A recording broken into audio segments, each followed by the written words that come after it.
Hello friends and welcome to drive with Siddhant channel. मैं आपका दोस्त सिद्धांत आपके लिए लेके आया हूँ आज एक बहुत ही इंपॉर्टेंट टॉपिक जिसमें हम बात करेंगे ऐसी वो कार जो अभी तो रन कर रही हैं। अगर हम बात करें 22 में तो वो पर्टिकुलर मॉडल जो अभी सेल हो रहे हैं, लेकिन 2023 में अप्रैल के बाद हो सकता है इसमें से बहुत सारी कार्स हैं जो इंडियन मार्केट में आपको नहीं देखने को मिलेंगी। ऑलरेडी कंपनी उनकी बुकिंग बंद कर चुकी है या किसी ना किसी रीजन से आपको पता लगेगा कि उनके स्टॉक्स कम बचे हुए हैं। तो देखिए, ये क्लियर था कि कुछ ऐसी कार्स हैं जिनकी या तो सेल कम हो रही है, वो बंद होने निश्चिंत है, लेकिन कुछ ऐसी कार्स हैं जो एकदम से मेरे को भी काफी सरप्राइज हुआ देख के, क्योंकि मैंने जो एक्सपेक्ट किया था कि 3 to 4 कार्स की कोई लिस्ट होगी, लेकिन वो बढ़ते बढ़ते 17 कार्स हो गए हैं जो 2023 में बंद होने वाली है। क्यों बंद हो रही हैं, कौन कौन सी कार्स हैं, ये हम सब कवर करेंगे, तो प्लीज वीडियो का एंड तक देखिए। आप ऐसी कोई कार गलती से प्लान तो नहीं कर रहे थे जो इनमें है, या फिर आप अगर ले लें और फिर आपको दिक्कत आए तो उसके लिए प्लीज चैनल को पूरा देखें। जो लोग नए हैं, अभी तक चैनल को सब्सक्राइब नहीं किया है, तो प्लीज सब्सक्राइब कर लीजिए। कार्स वर्ल्ड में काफी सारी ऐसी मैं आपको इन्फॉर्मेशन शेयर करता रहूंगा जो आपके लिए दिन पे दिन काम आएंगी।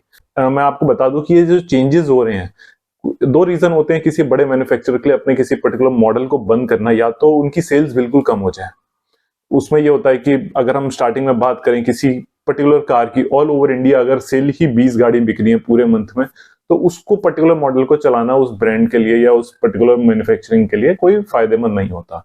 तो वो ऐसी कार्स को यूजुअली खुद ही डिसकंटिन्यू कर देते हैं और उसके एवज में या तो कोई अच्छा मॉडल या फिर कोई लेटेस्ट टेक्नोलॉजी वाली कोई और कार लेके आ जाते हैं। सेकंड हमारा है, जो आप जानते हैं इंडिया में तो फेमस है इस चीज के लिए, कभी 10 साल वाला डीजल पे रूल आ जाता है, कभी 15 साल वाली कारों को डिकम्पोज करवाने का रूल आ जाता है, कभी कुछ नए नए रूल्स आते रहते हैं, कभी एकदम से पोल्यूशन बढ़ जाता है तो डीजल कार वैसे ही रोक दी जाती है। डीजल के अब तो साथ साथ BS3 पेट्रोल कार्स पे भी है एक जो डेंजर वाला साइन आता है, वो हमेशा मंडराता रहता है। तो उसी तरीके से एक नया एमिशन नॉर्म्स है जो RDE करके है, रियल ड्राइविंग एमिशन। बेसिकली उसमें क्या होता है कि पहले तो आपके जो इंजन्स हैं उनको BS6 बना के तैयार किया गया था। आप नॉर्मल पोल्यूशन वाले अपने चेकअप कराते रहते, आपकी कार एमिशन सही दे रही है और आप उसको सर्टिफिकेट दिखा देते थे कि ये मेरा सर्टिफिकेट है। लेकिन अब जो ये नए RDE नॉर्म्स आए हैं उसमें क्या होगा कि जब आपकी कार चलेगी, किस स्पीड पे चल रही है, कैसे चल रही है, उसमें कौन सा फ्यूल आपने डाला है, हर चीज पे जो रियल टाइम उसमें जो एमिशन हो रहा होगा, उसके ऊपर जो रिपोर्ट निकल के आएगी उससे आपकी कार की पोल्यूशन की मात्रा को जांचा जाएगा। तो फ्रेंड्स, ऐसा देखिए, अभी तक जो सिस्टम चल रहे थे, जो उसमें कैटलिस्ट कन्वर्टर लग रहे थे, बेसिकली अगर मैं डीजल कार की बात करूं, अब उनको इतना परफेक्ट बनाना पड़ेगा कि वो रियल टाइम इन चीजों को कैलकुलेट कर पाए। आपका कितना ऑक्सीजन लेवल है, इस सबको देखना बहुत जरूरी हो गया है। तो ये चेंजेस गवर्नमेंट करवा रही है, मैन्युफैक्चरिंग वो करने को तैयार है। फंसते हैं इसमें आके कॉमन पर्सन, जैसे आप अगर इनमें से कोई कार लेने वाले थे। तो मैं स्टार्ट करता हूं जल्दी से। इसमें जो सबसे बड़े हमारे जो मैन्युफैक्चर है वो है होंडा मैन्युफैक्चरिंग इंडिया। तो उसकी जैसे कुछ कार्स थी जिसका मेरे को पहले से अंदाजा लग रहा था, जिसमें हम बात करें Honda jazz, WRV and 4th Gen Honda city. तो इनकी एक एक्सपेक्टेशन पहले से लोगों को थी, लेकिन diesel amaze plus Honda city का 5th जनरेशन डीजल मॉडल, ये दोनों भी बंद होने वाला है। तो ओवरऑल अगर हम बात करें तो 5 होंडा की कार हैं, Honda jazz, WRV, 4th Gen Honda city, Honda amaze का डीजल मॉडल और होंडा सिटी का 5th जनरेशन डीजल मॉडल। तो फ्रेंड्स, 5 कार एकदम से बंद होना होंडा के लिए डेफिनेटली काफी सरप्राइजिंग हमें लगा। ऑलरेडी अगर हम बात करें, उनकी लिस्ट काफी लंबी है जो अपनी कार्स को कंटिन्यूअसली बंद करते जा रही है। अगर आप देखें होंडा की कुछ कार्स जो अभी थोड़े टाइम पहले इंडियन रोड पे आपको दिखती थी, जिसमें मैं बात करूं, एक मोबिलियो थी, BRV थी, CRV थी, अकॉर्ड थी, और आपकी अगर बात करें तो होंडा अकॉर्ड जिसको इन्होंने रीलॉन्च किया था, ये सारी ऑलरेडी कंपनी खुद से डिसकंटिन्यू कर चुकी है। अब एकदम से 5 कार और डिसकंटिन्यू हो रहे हैं। ओवरऑल भी अगर हम बात करें तो इनका जो बिजनेस है कुछ ज्यादा अच्छा चल नहीं रहा इंडिया में। तो ये सब देखते हुए थोड़ा सा डर भी लगता है, बट स्टिल देखते हैं कि क्या अपने जो पेट्रोल इंजन है जिसके लिए होंडा सिटी फेमस है, वो उसको कंटिन्यू रख पाएगा या नहीं रख पाएंगे, तो वो चेक करेंगे आगे। तो ये तो थी बात होंडा कार की। अब बात करते हैं कि टोयोटा की। तो टोयोटा ने अभी एक रिसेंटली चेंज किया था कि आपने देखा होगा, न्यूज आ रही, जो टोयोटा की जो इनोवा डीजल मॉडल है उसकी बुकिंग बंद हो गई थी। काफी टाइम तक कोई स्टॉक नहीं मिल रहा था, सारे डीलर्स मना कर रहे थे। फिर न्यूज आई कि जो टोयोटा है वो अपना इनोवा का डीजल वेरिएंट बंद कर रही है। और सोचा नहीं था कभी कि 17 इयर्स के बाद डीजल मॉडल ही बंद हो जाएगा इनोवा का, जिसके लिए एक्चुअली वो जानी जाती थी। अगर मैं सेल्स की बात करूं, आप चेक करेंगे तो 100 गाड़ियों में से 99% जो गाड़ी बिकती थी इनोवा, वो डीजल वेरिएंट की बिकती थी, 1% पेट्रोल लेता था कोई। तो डीजल वाले को बंद करके उन्होंने एक नया प्लेटफॉर्म लेके आए जिसमें हाइब्रिड लेके आ रहे हैं, वो उसका नाम रखा उन लोगों ने इनोवा हाई क्रॉस। तो वो अभी रिसेंटली आप देख सकते हैं उसका मतलब जो लॉन्च हो चुका है, थोड़े दिन में आपको मार्केट में अवेलेबल हो जाएगी। तब तक एक और न्यूज आ गई है कि इनोवा क्रिस्टा का पेट्रोल वेरिएंट भी बंद करने वाले हैं। तो फाइनली ये है कि इनोवा क्रिस्टा मार्केट में बंद हो रही है, सिर्फ हाई क्रॉस बिकेगी जो एक हाइब्रिड कार रहेगी, और ये दोनों उनके डिसकंटिन्यू होंगे। इसके ऊपर एक क्वेश्चन ये भी आता है, क्या फॉर्च्यूनर डीजल भी बंद होगा? तो देखिए फ्रेंड्स, ये बहुत मुश्किल है। अभी मैं ये नहीं कहूंगा कि फॉर्च्यूनर बंद नहीं हो सकती है, क्योंकि मार्केट तो कैसा चल रहा है ऑटोमोबाइल का, आप जानते हैं कि कभी भी कुछ न्यूज आ रही है। बट हाँ, पेट्रोल में फॉर्च्यूनर में वो मजा कभी नहीं आएगा जो डीजल में आता आता तो इनोवा में भी नहीं है, बट जो रूल्स हैं उसके अकॉर्डिंग उन्हें मानना पड़ता है। तो आप इस चीज को सोच सकते हैं कि अगर आप कोई अब पेट्रोल इनोवा लेने वाले थे या सोच रहे थे, तो अब थोड़ा सा डिसीजन अपना रीमेक कर लीजिएगा। अब बात करते हैं फ्रेंड्स स्कोडा की।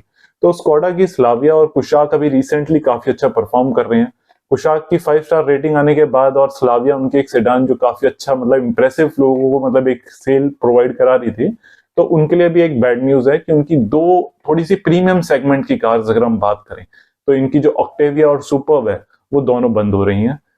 उनके सारे मॉडल चाहे पेट्रोल में हो चाहे डीजल के हो, वो सारे मॉडल्स बंद हो रहे हैं बेसिकली। तो ये काफी बड़ा झटका होगा स्कोडा के लिए, क्योंकि वो BS6 में जो RD नॉर्म्स है उनको फुलफिल नहीं कर पाएंगे। ऑलरेडी कार काफी कॉस्टली थी, बट डेफिनेटली वो जो उसकी प्रीमियमनेस थी, जो वो BMW को कॉम्पीट करते थे, उनके जो फीचर्स होते थे, वो आप कहीं ना कहीं मिस करने वाले हैं। फ्रेंड, इसके बाद लिस्ट में है हमारी अभी जो काफी अच्छा परफॉर्म कर रही है SUV सेगमेंट में, जिसको महिंद्रा, उसकी 3 SUV गाड़ी ही बंद होने वाली है। एक सबसे स्मॉल SUV कार है उनकी KUV 100, जिसकी सेल्स ऑलमोस्ट 0 हो रखी थी, तो वो बंद हो रही है। अगर मैं बात करूं नवंबर मंथ की, तो सिर्फ 2 KUV 100 बिकी है ओवरऑल इंडिया में। उसके बाद उनकी एक मराजो है, जिसकी भी काउंट बहुत अच्छा नहीं है, अराउंड 200 कुछ यूनिट्स बिकती हैं।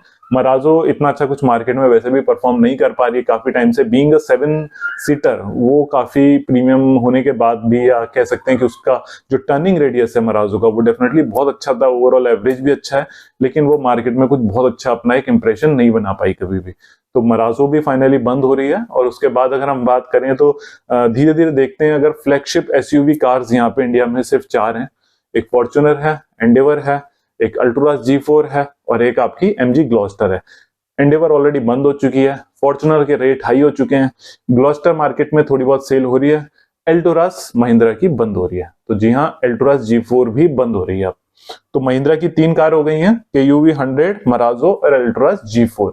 तो ये आप अगर बाई चांस सेकेंड हैंड भी खरीदने की सोच रहे हैं, तो प्लीज इसको अपना मेक श्योर कर लें कि ये कार्स 2023 में अप्रैल के बाद शायद आपको देखने को ना मिले, या कल को कोई ऐसा नॉर्म आ जाए जिसमें आपकी कार ये फंस जाए या आप फिर इसको रोड पे ना चला पाए, तो आपके लिए एक और डिसएडवांटेज हो जाएगा।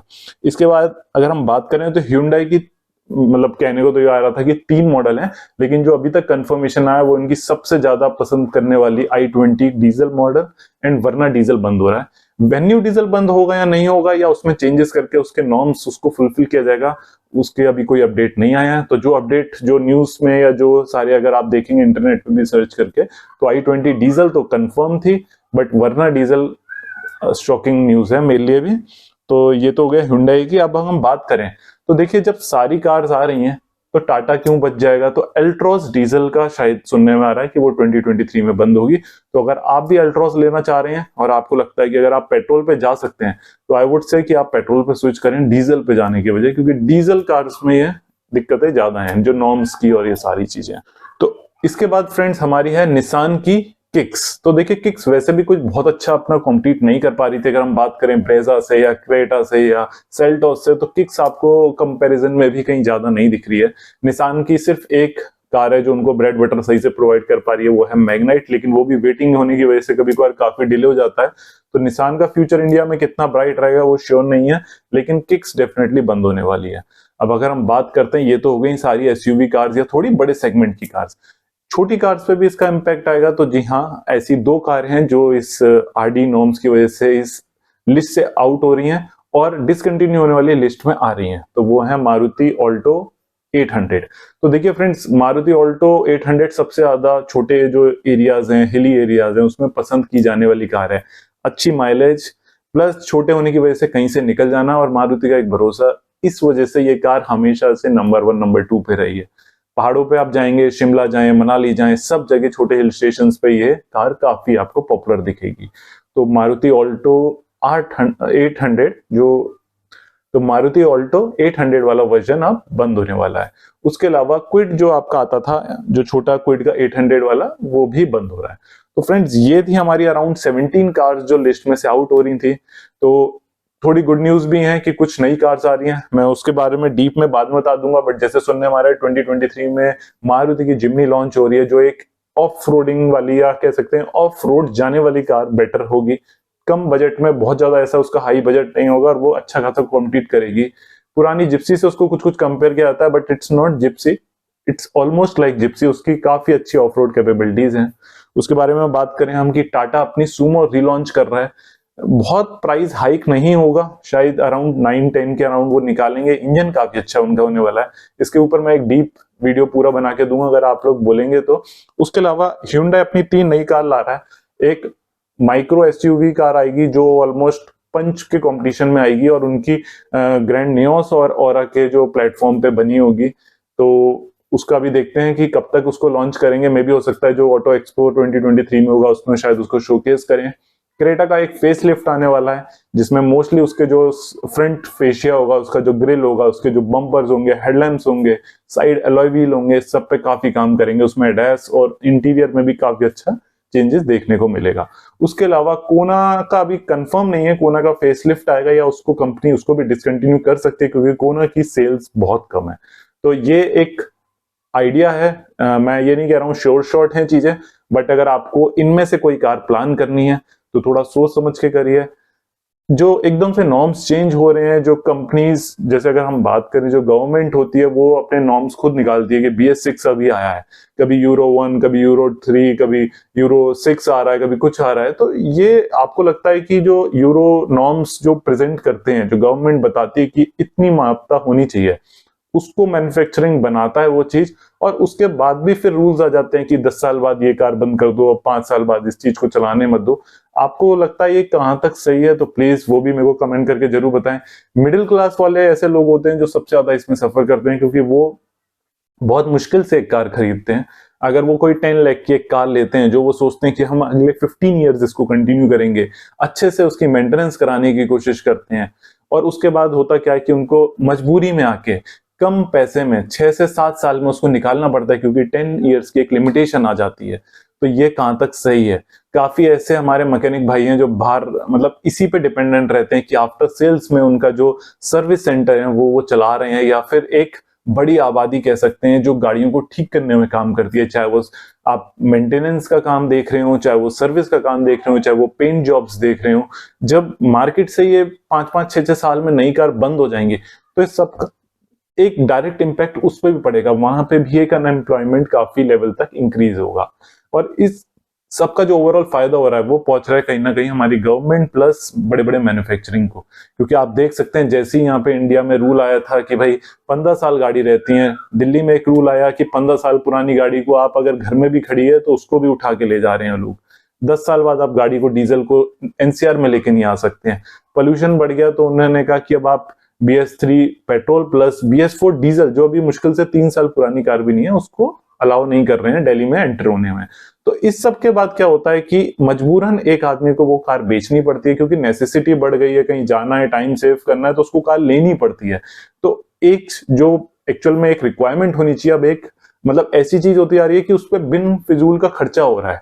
मतलब सोचिए, जो एक कार में 10 लाख की लेके 15 साल चला सकता हूँ, मुझे बिन मतलब में उसको 6-7 साल में बेचना पड़ता है, और फिर ज्यादा पैसे देके शायद हो सकता है अगली बार वो 10 लाख में वो कार ले ही ना पाए। क्योंकि जब ऐसे नॉर्म्स आएंगे, डेफिनेटली कार की कॉस्ट बढ़ेंगी, और ये कार जो आप 10-12 लाख की खरीदते थे वो आपको 18-19 लाख की लेनी पड़ेगी, और आप फिर भी श्योर नहीं हो कि वो कितने साल तक आप उसको इंडियन मार्केट में चला सकते हैं। तो फ्रेंड्स, ये न्यूज थी रिगार्डिंग वो कार जो बंद होने वाली है 23 में।